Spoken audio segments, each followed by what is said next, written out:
pasaulio žvaigždžių šilumos šaltinis. Tai pasitrauk, broli duok parodyti. Tuoj paaiškinsiu, kodėl jūs suprasite.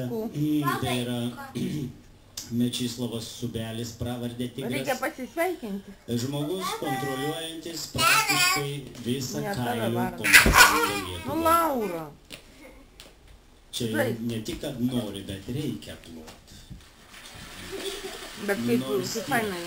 Traukit, nu. Nesusiprasgi, nors Ekranas nevažiuoja. Tai jau pradėkit anksčiau. O kitą kartą tai važiuoja. Kaip suprasti? Normaliai, matai? Supranti? Nu. Galima Mečislovai. Filmavimas, kai vyksta, tos kameros yra įvairios. Daleiskim, ten 10 kadrų per minutę, ten 50 per sekundę. Nu, jų įvairiai, tos kameros įvairios yra.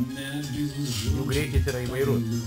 Tai va, kada papuola kitą kartą, nu, atitinka daugiau ar mažiau kadras, atitinka jo, čia dabar tai megapikseliai, tai jau yra vadinasi.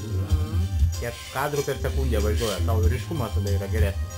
Ir jeigu daug maž atitinka, tik labai nedaug skiriasi, nu, tai tada tu matai tą, žinai, bėgimą.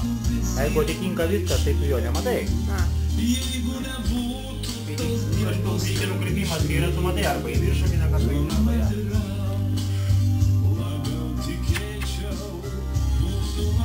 Iki.